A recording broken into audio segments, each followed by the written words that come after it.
Welcome to Backroom Talk. We're going to start the conversation for today with a little bit of conversation around something you guys may or may not have heard about. The topic of whether CrossFit can be individualized or not. I've done that, right? I've been that person at the front of the room changing up the workout for a group of people.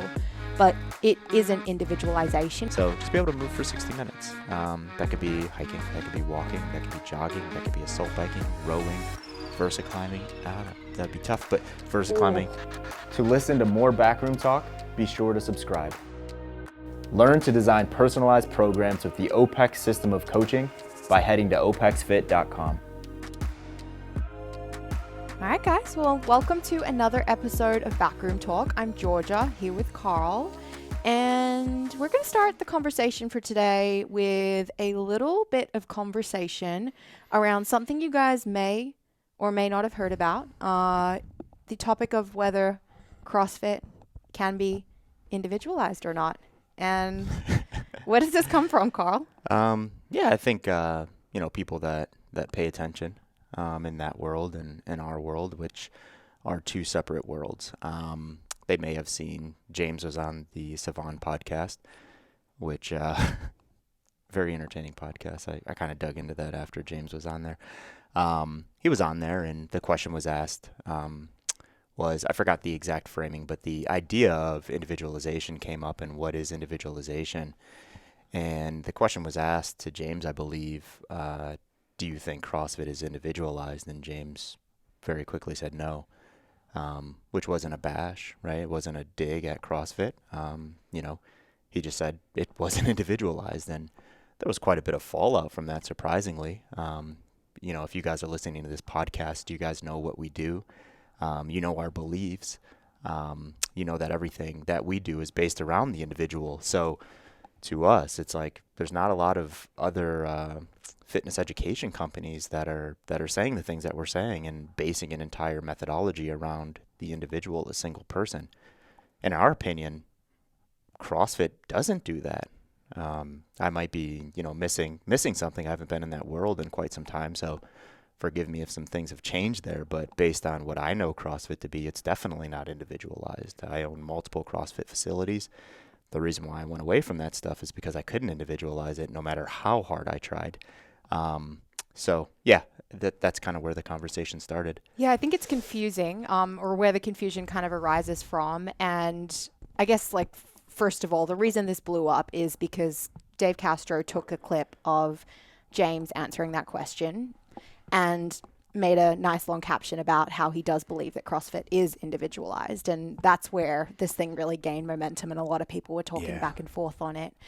But I do think it just comes down to, fundamentally, we have different definitions of what individualization means. And so when you've got two groups or two people that are shouting at each other, I'm not saying James was shouting or even that Dave Castro was shouting, but and it was a really measured conversation. The conversation James had with Savant, I think it was great and very respectful. But James... who was the other guy on the podcast? Was it Brian? He's a CCP coach, yes. Right? Is it Brian? I'm not sure.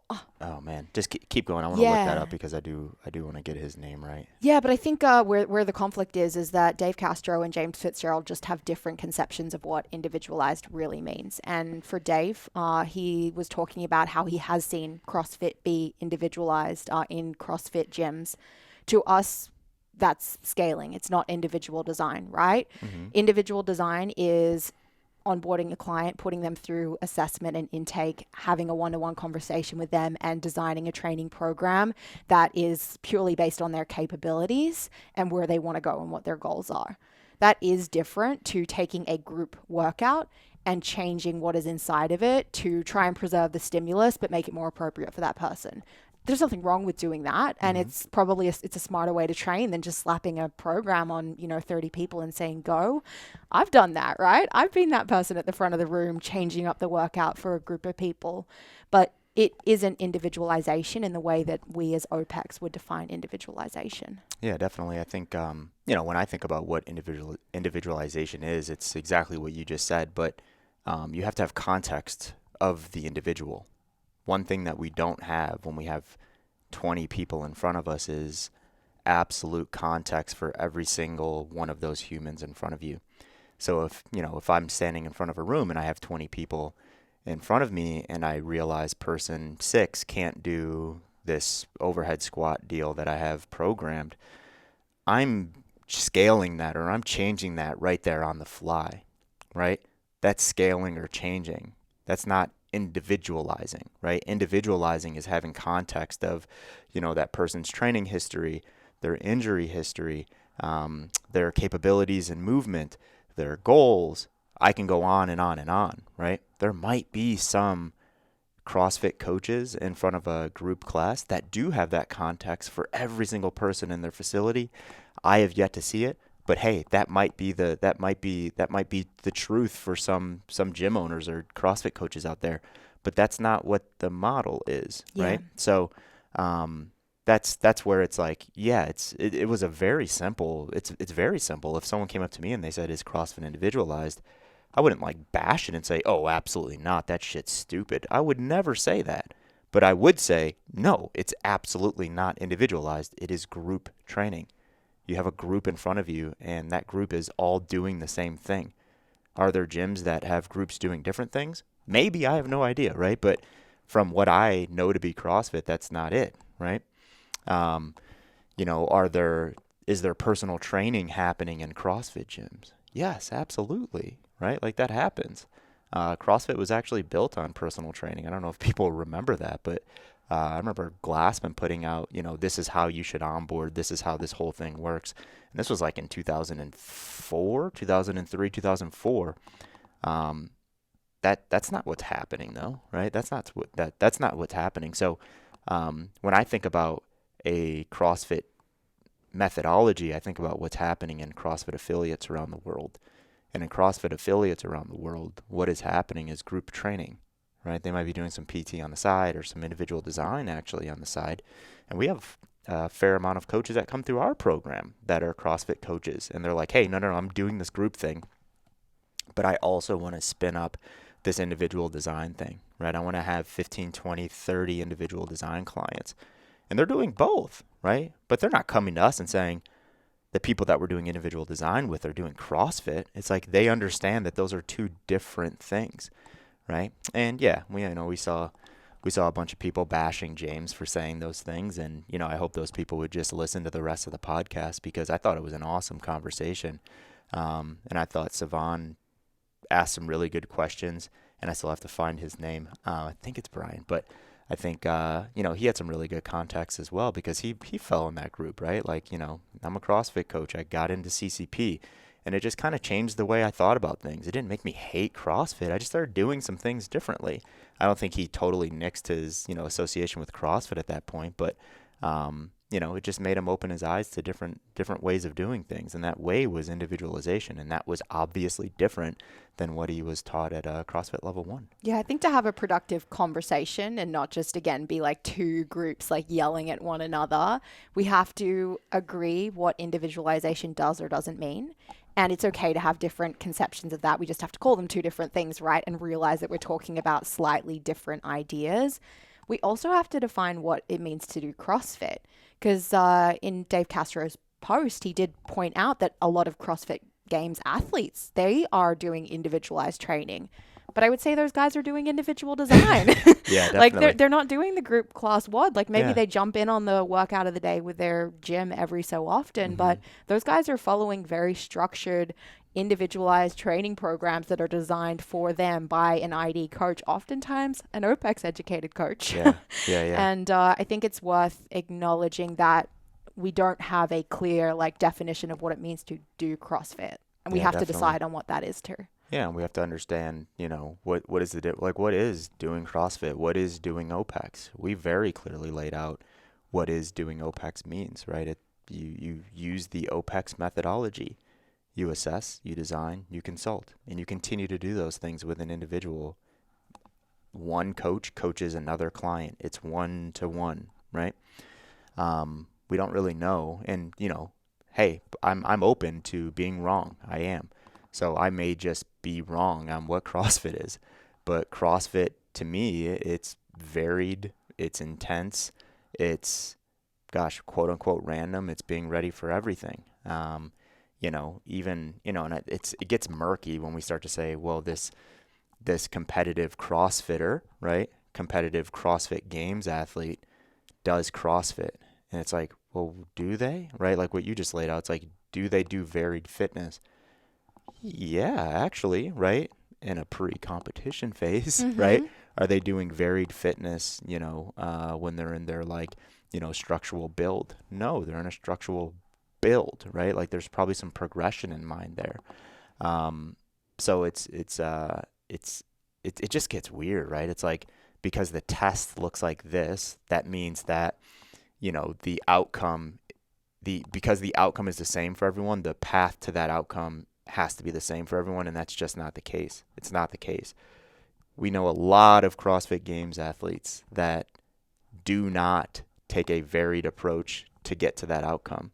They take a very structured approach to get really good at the things that they're not good at, right? You get someone that can do 36 unbroken muscle ups. That person isn't working on a shit ton of muscle ups in their structural build phase, right? But that person can only do, 15 unbroken kipping handstand push-ups. That person's probably doing a lot of handstand push-up builds, right?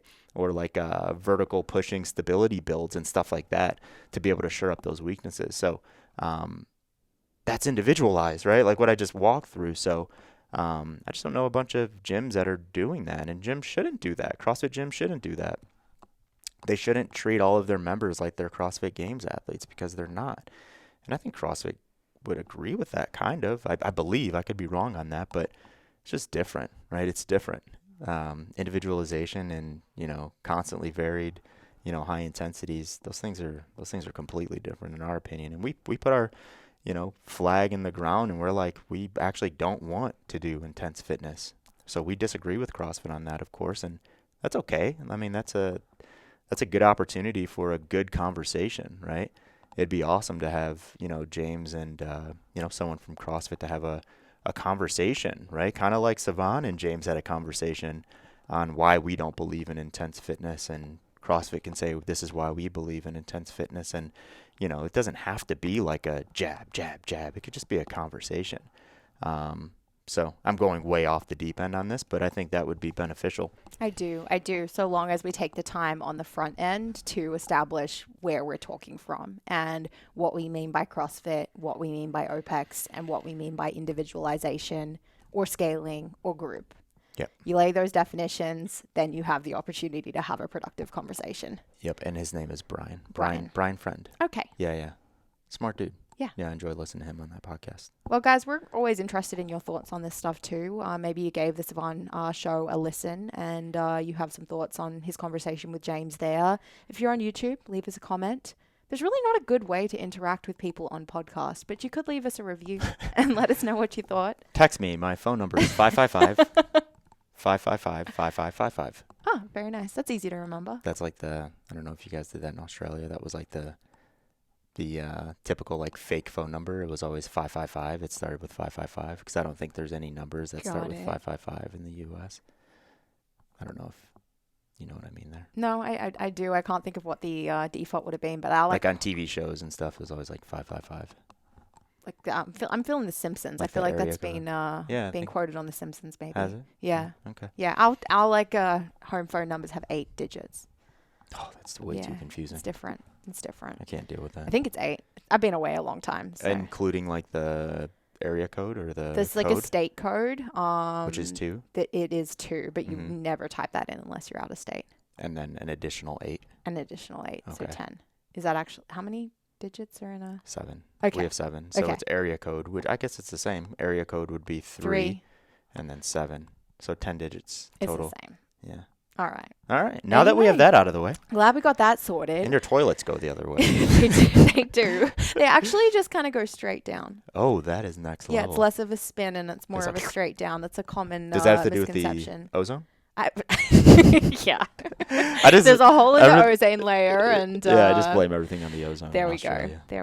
We just breathe in different air. Why do you guys talk like that? Oh, the ozone. Yes. Why are kangaroos so mean? The ozone.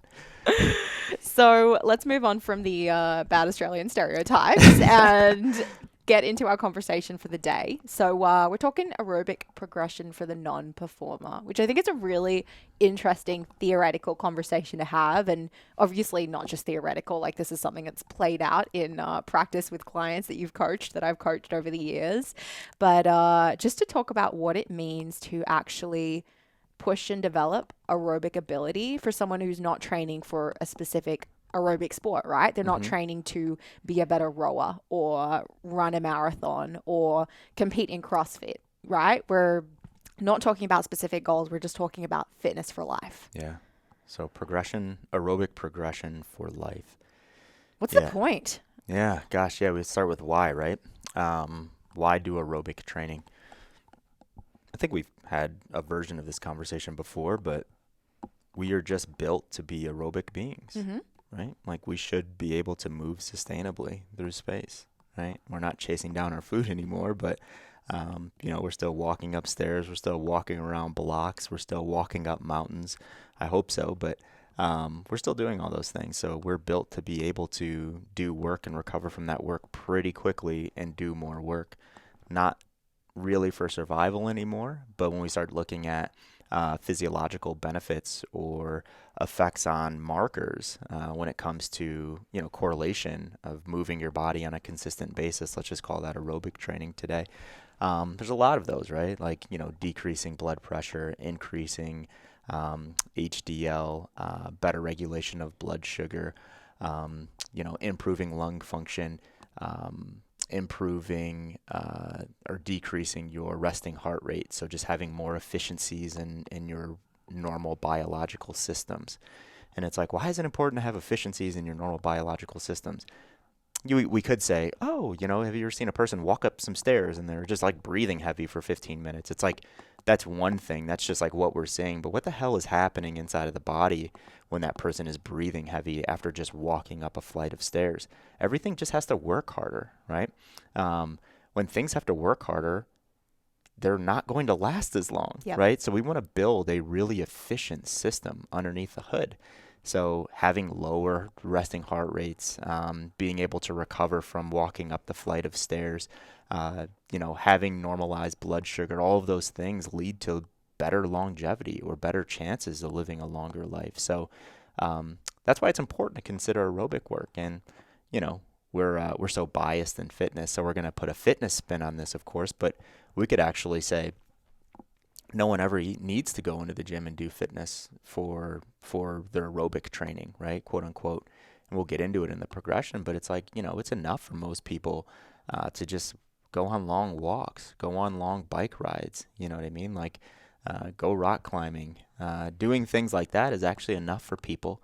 But because we have the bias and there's people that enjoy doing those things in a gym setting, we just like kind of jamming on that stuff and talking about how we can build progressions for life using the stuff that we do have in these four walls. Definitely. Well, to like lose the bias for a second on in the gym stuff, some of the out the gym stuff can be the best for recovery for in the gym, if that makes sense, right? Like if we have someone that loves doing resistance training inside of the gym, doesn't love assault bike intervals and spending time on the rower, and we all know those clients, that's okay. Yeah. Like have them do their aerobic work outdoors, have them go for a walk.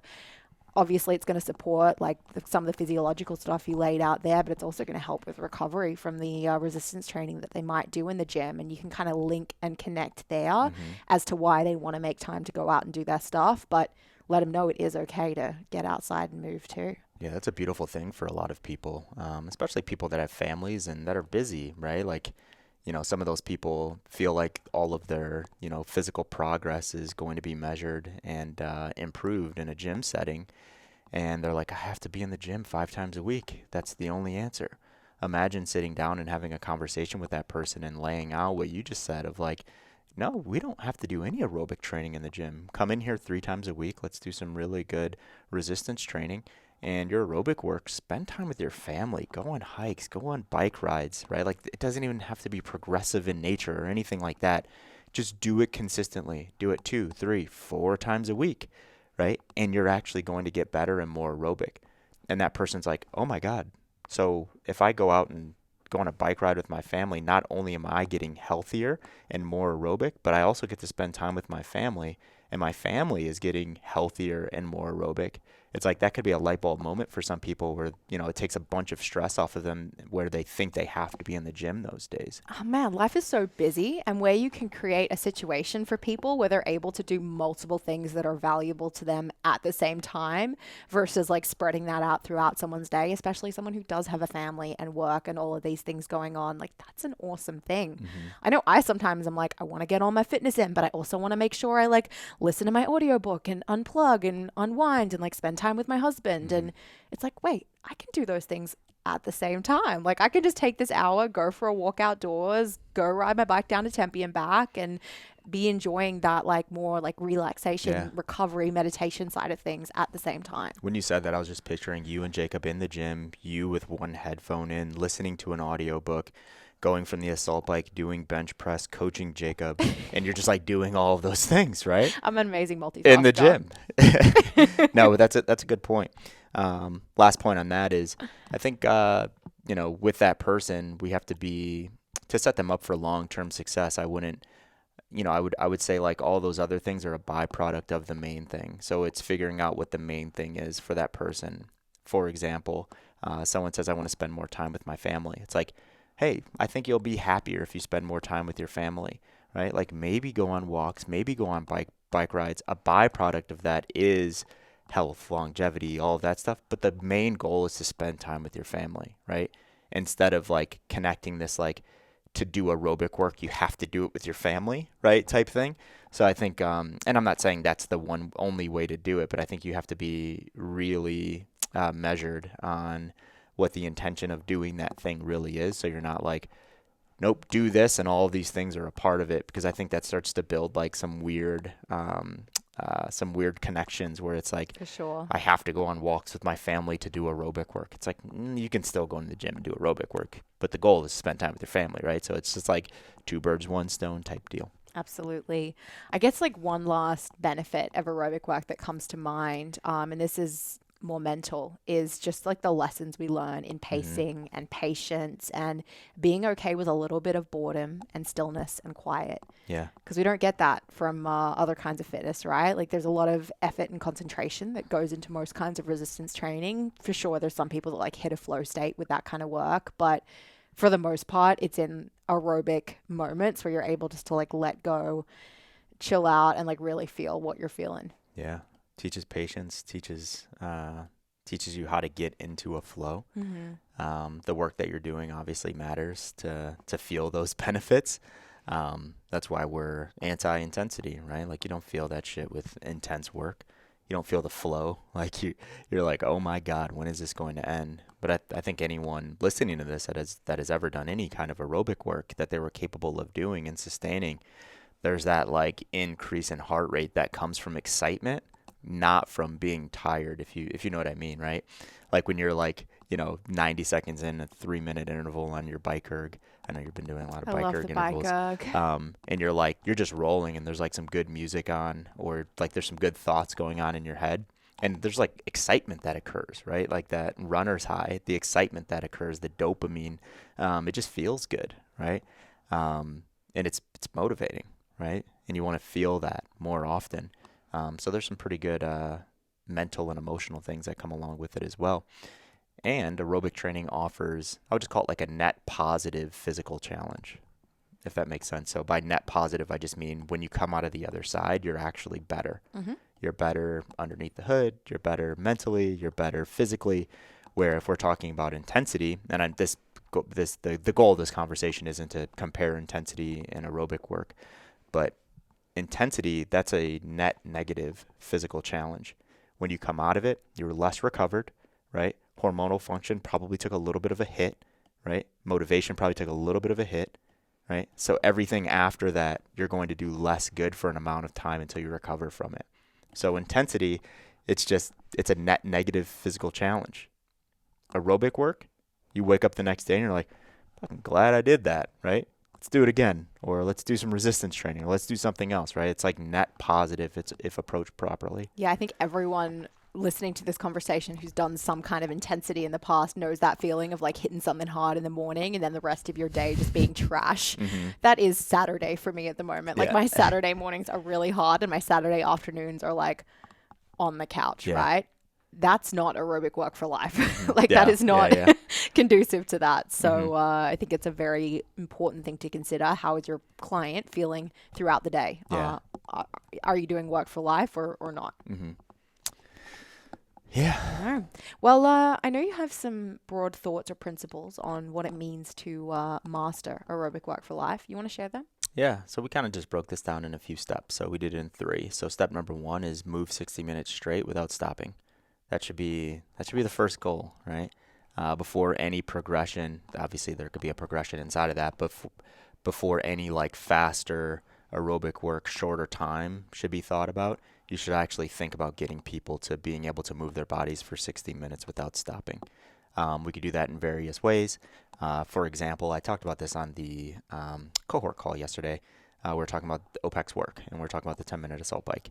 And I was just talking about how, I've seen many people try to perform that test when I was in the gym setting, and they would get like 5 or 6 minutes in, and they just had to stop because they were so deconditioned because they haven't done work for like 20 years, right? So even doing this at a very slow RPM just made them sick.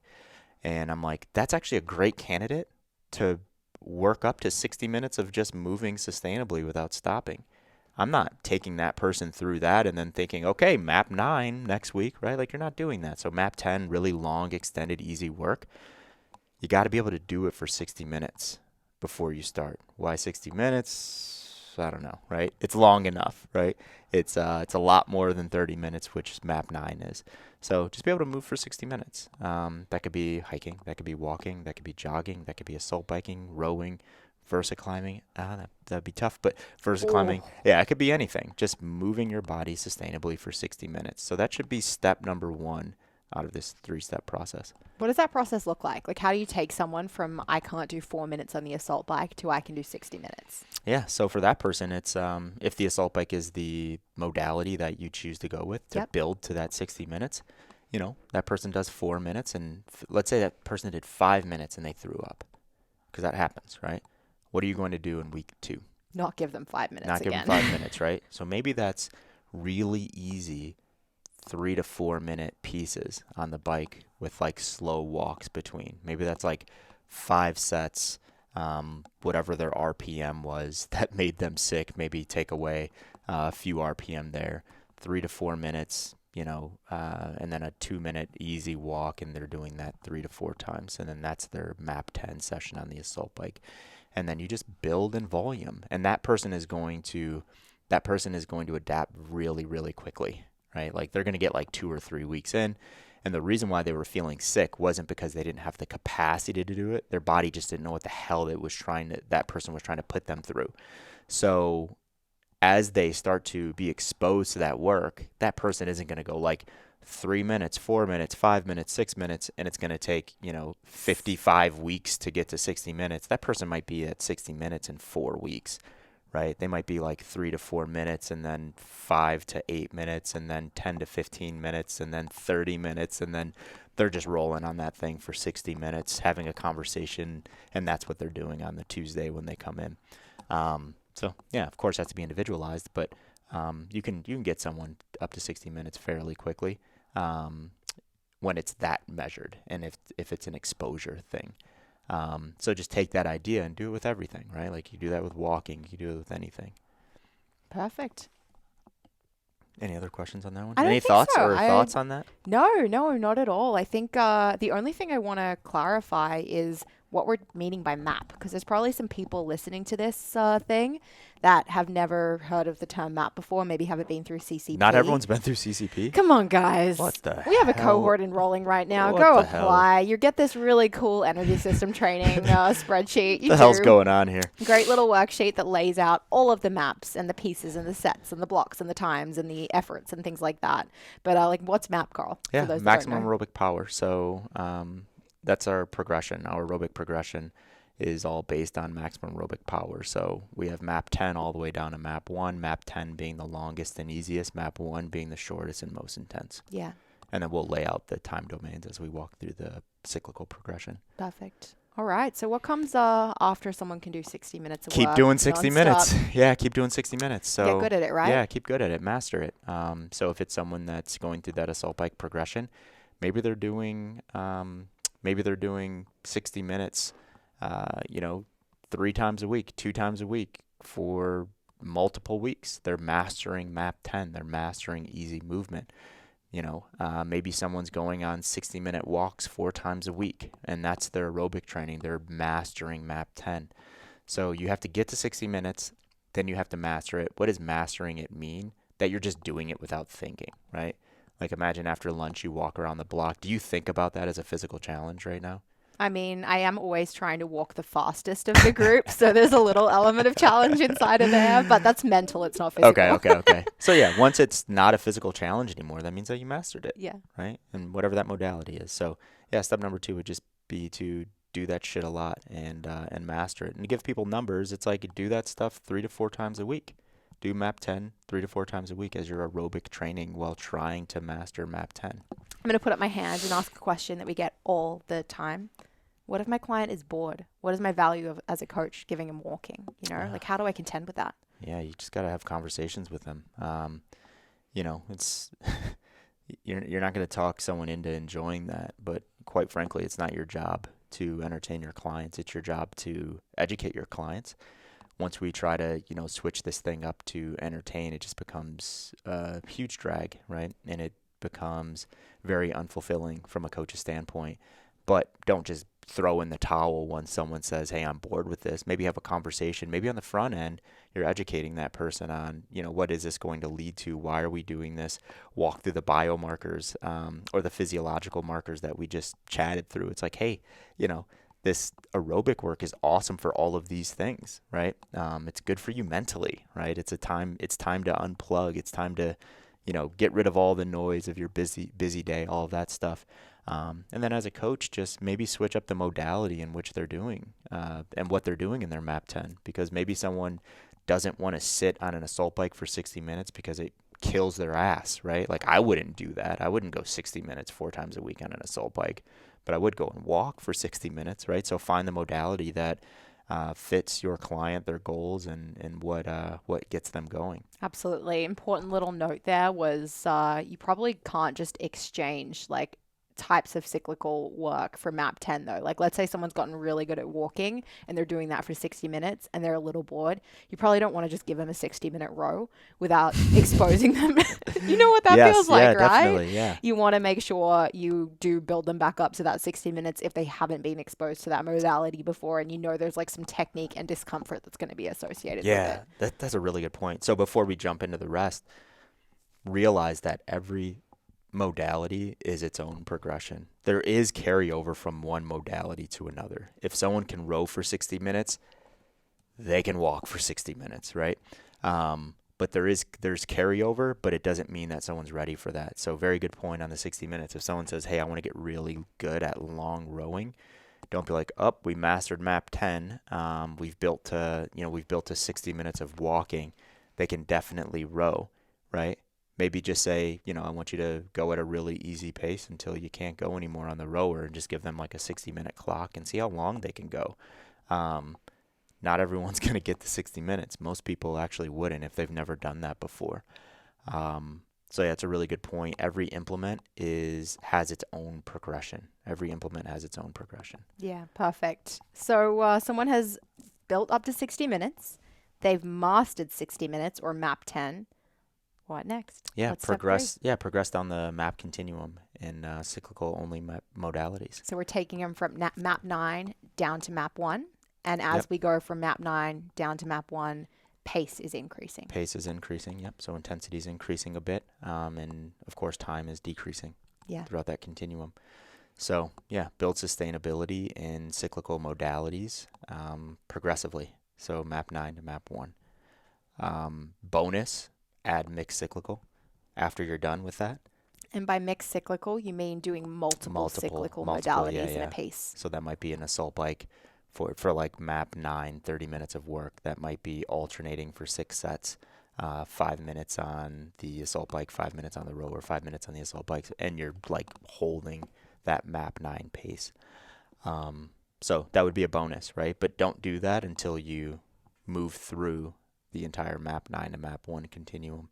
And then bonus after that, for a small percentage of people, go through that continuum in mixed modalities.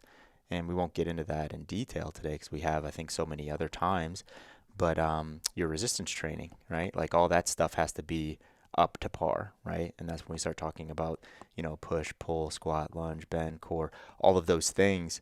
You have to have motor control, strength, endurance, and being able to do some max contractions before you go into putting those movements or those patterns into a mixed scenario.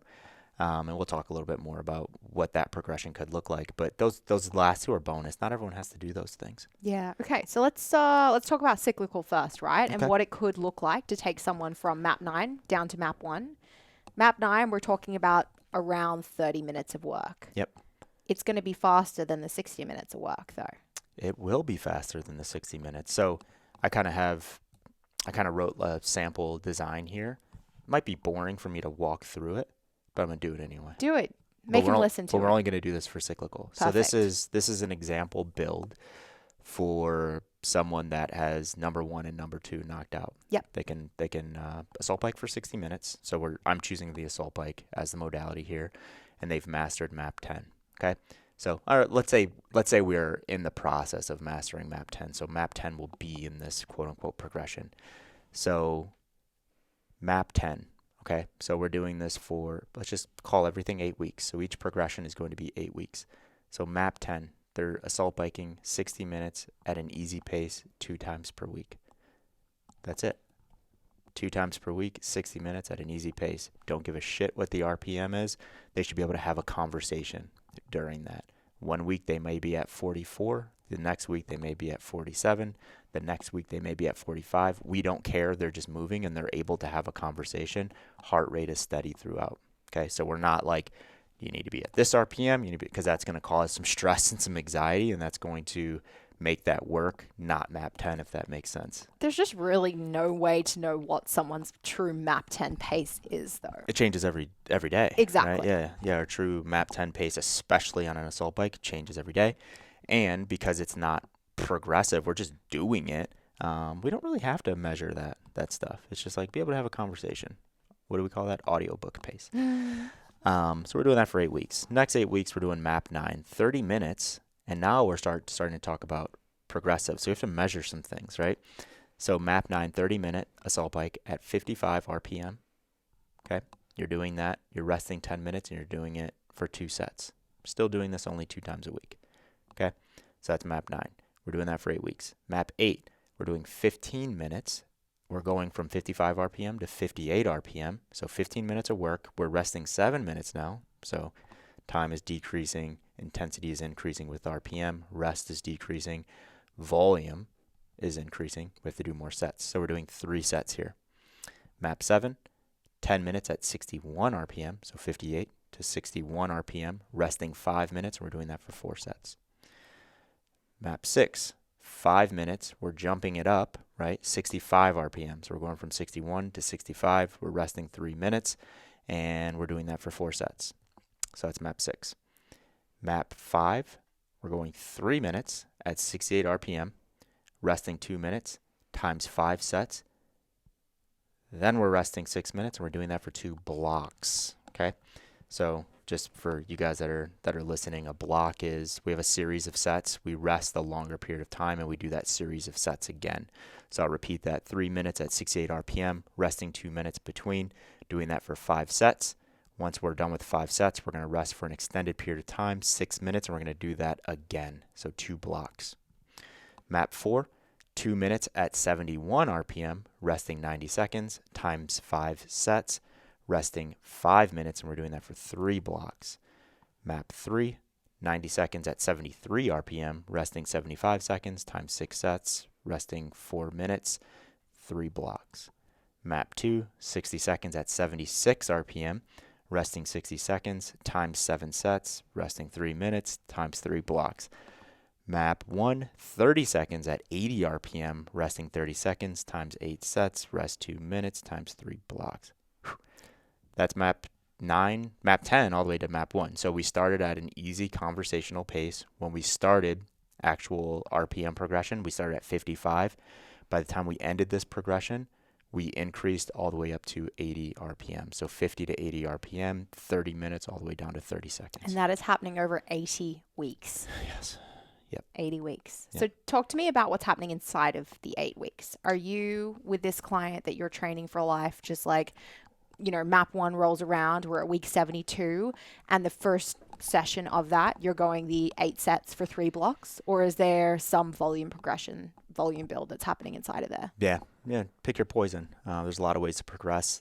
Just looking at this and such a succinct progression in intensity over that time and being really focused on that. We're going 8 weeks, so there's an opportunity to go from 55 to 58 RPM within those 8 weeks. We probably don't want to do that from week 8 to week 9. 3 RPM is a big difference, right? For someone to get used to that speed is very challenging sometimes. So maybe I'm increasing 1 RPM every 2 weeks, right? So it's 55, 55, 56, 56, 57, 57, 57, 57, 58, right? Like we can get very nuanced in how we increase RPM. But what I would say for most people, best practice, because what did we talk about in map 10? Efforts change day to day, right? So this is beautiful laid out. And we're like, oh, that's perfect. That's the program. And then you give it to a human and you're like, oh shit, what happened in week 4, right?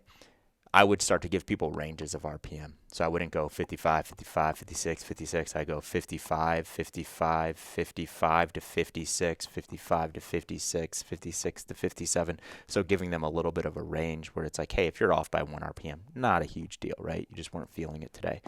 Or if you really want to give it today, right? We're just giving them guardrails. We're like, don't give it, right? Because we're going to progress this thing. We'll have an opportunity to progress in the future. Would you give people ranges on sets as well? You can in this particular progression. We're not doing enough sets to do that, right? So,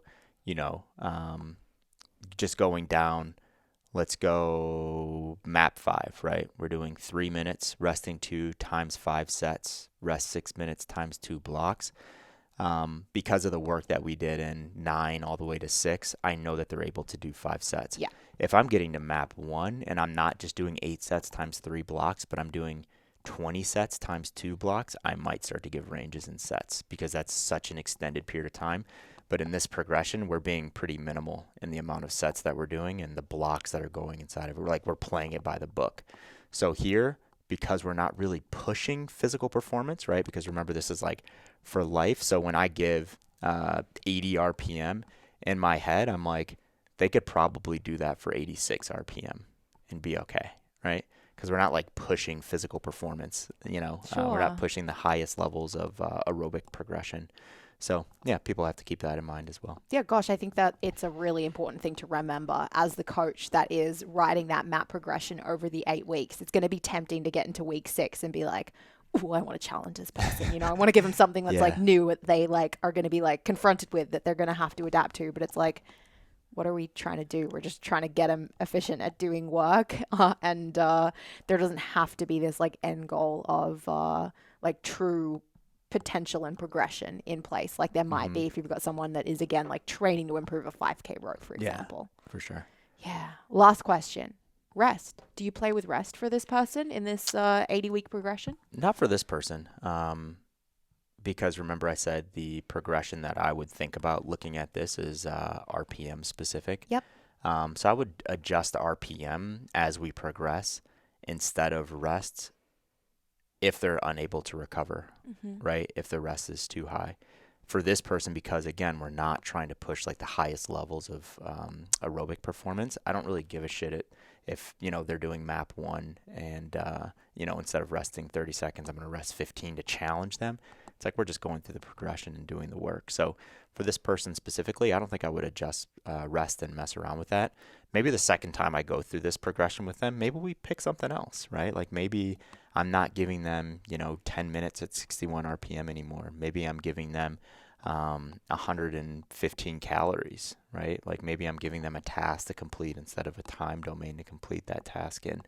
Yeah, I would probably get a little more nuance with this same person if we're to go through something like this again. Yeah, after that.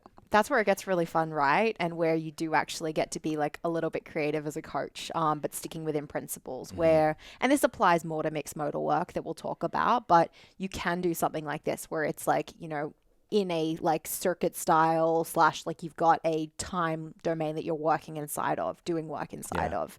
Then you can go like more like 4 time based where you're doing maybe rounds for time, 100 cal for time, where that person isn't like limited by the 10 minutes anymore and like gaming how they pace based on 10 minutes. They have this unknown element of like, how long is it going to take me to complete this?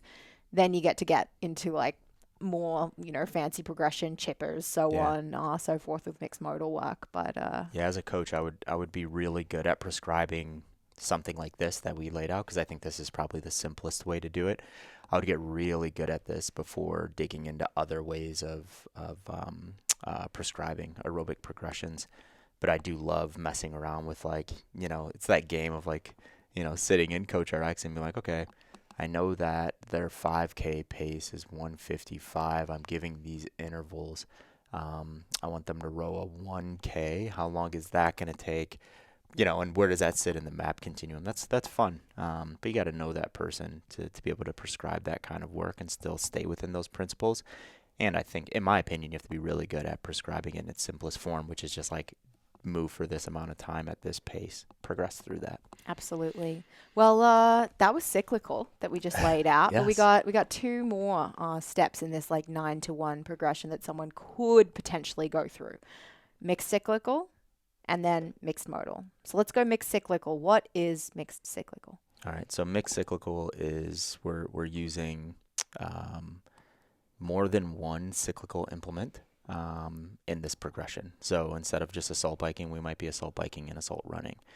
We might be doing rowing and ski erging. We might be doing 4 different implements in one progression. It's just mixed modalities that are only cyclical. And you're progressing it in the same way. So I actually have a 24-week progression that I want to walk through really quick. Go for it. No, but it's the same idea. You guys get it, right? So it's like, you know, what would that look like? Our 30-minute piece, it might be something like I laid out before with the row and assault bike going back and forth for 6 total sets, 5 minutes, 5 minutes, 5 minutes, 5 minutes, and just nailing pacing on both of those things and progressing something like that all the way down to map 1. The challenge is the contractions, the varied contractions that you feel based on the cyclical implement that you're using. Most cyclical implements are lower body dominant, so they're going to be lower body taxing. Then you start to get into things like the ski erg.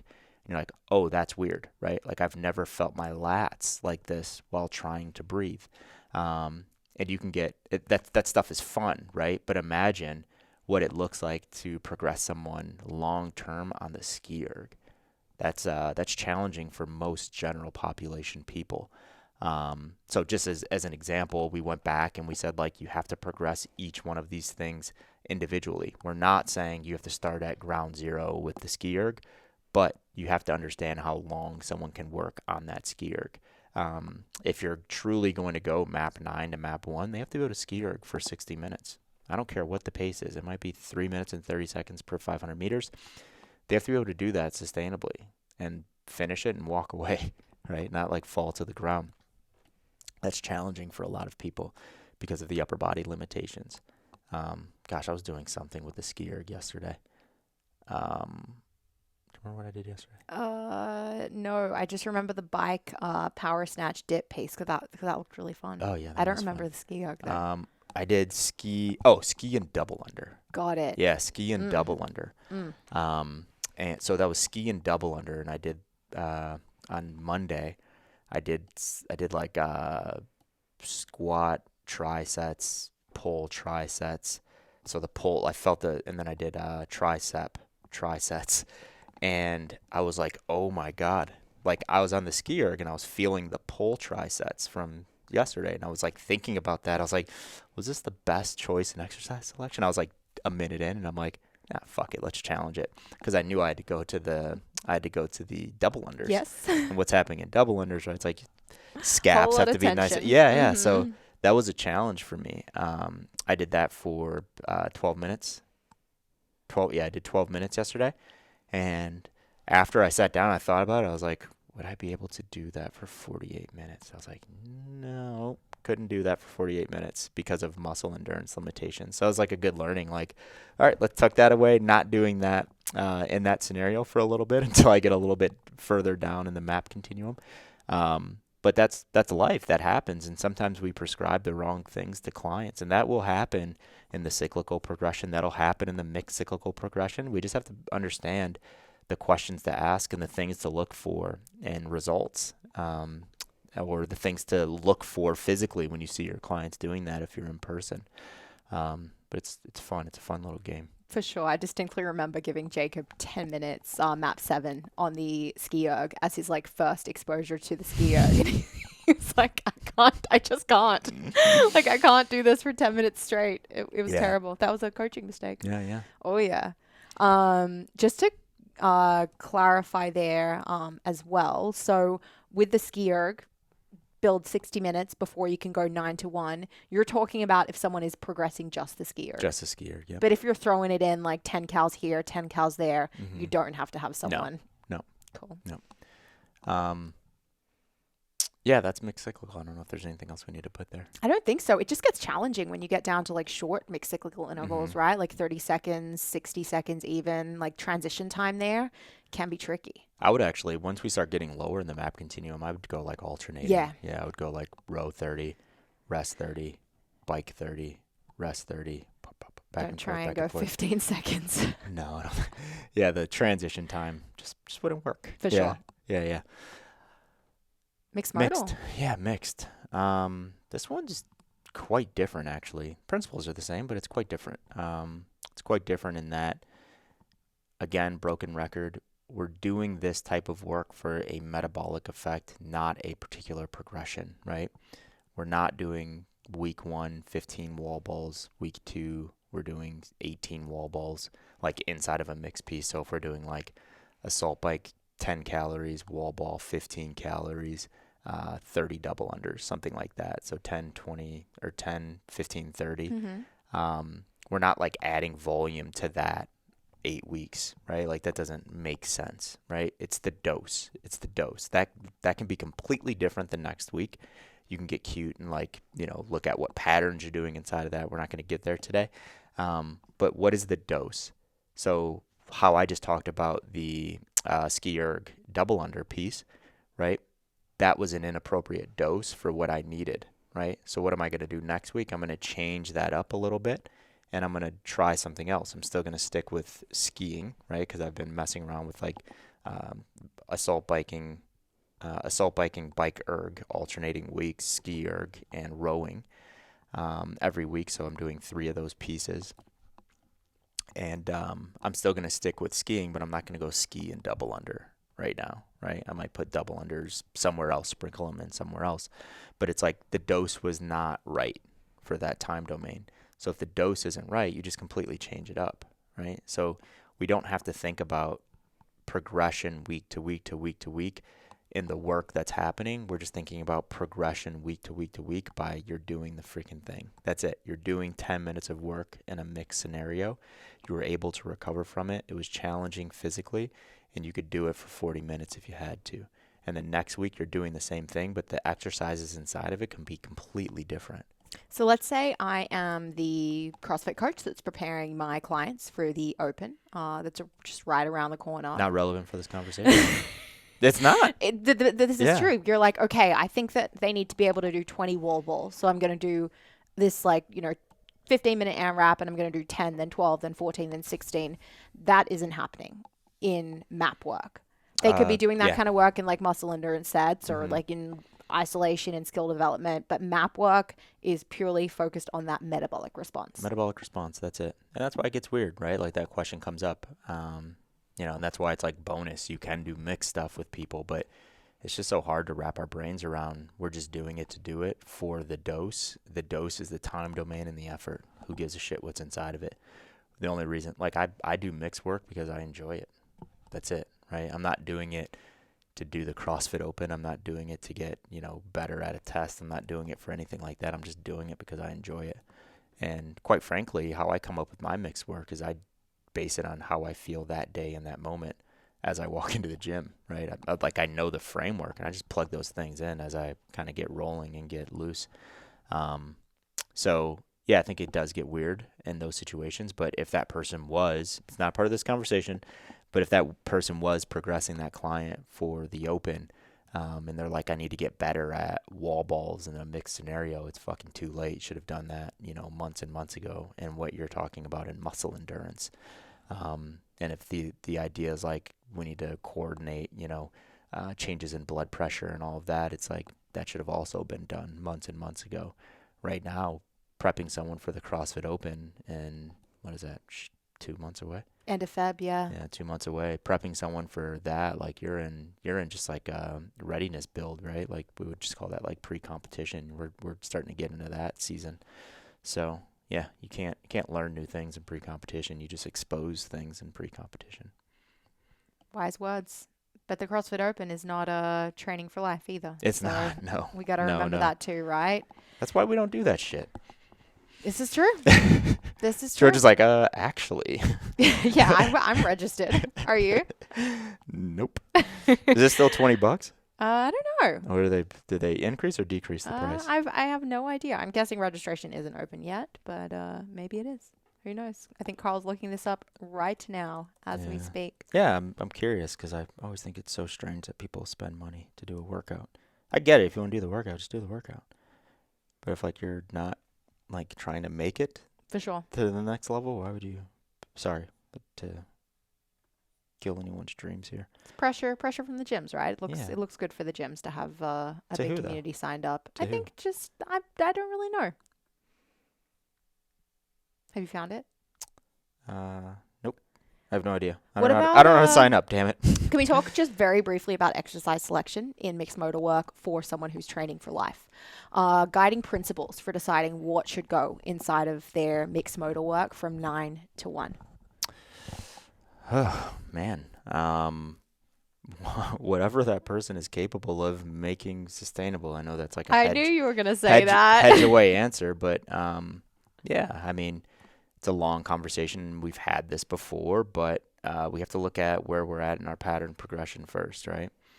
You have someone that, is still working on motor control in the pulling position or in the pulling pattern. You're not putting pulling work in mixed modal pieces. That makes absolutely no sense, right? They need to master that pattern in resistance. I think to be safest, and it's not like people are going to die if you put a pull exercise in mixed modal, but to be safest principally in your head, I just wouldn't put anything. I wouldn't even give mixed modal work until someone has progressed through that motor control, strength, endurance, max contraction continuum in all patterns, actually. Yeah. And I'm saying that, but, we see it all the time. I've given it shit. Like, it's not a huge deal, right? Someone doesn't have someone has, an issue with their pushing because of a very particular reason. They had a prior injury. They're probably never going to get there. We are giving that person like Russian kettlebell swings in a mixed piece because they enjoy it. Yeah, that's fine, right? Like, but you have to have some context there and you have to understand. So just good principle, get through that pattern progression and make sure that person's able to do all of those movements appropriately, right? In resistance training before trying to throw that stuff into mixed modal. So to recap, pacing progression for life, aerobic progression for life, build to map 10, get 60 minutes of work under your belt. Yep. Get really good at that stuff. Be able to move for 60 minutes without stopping. Yep. Step 2, master it. Master map 10. Step 3. Progress cyclically. Then map 9 to map 1. After that. Bonus. Mixed cyclical. Bonus. Extra bonus. Bonus. Mm-hmm. Mixed work. Yeah.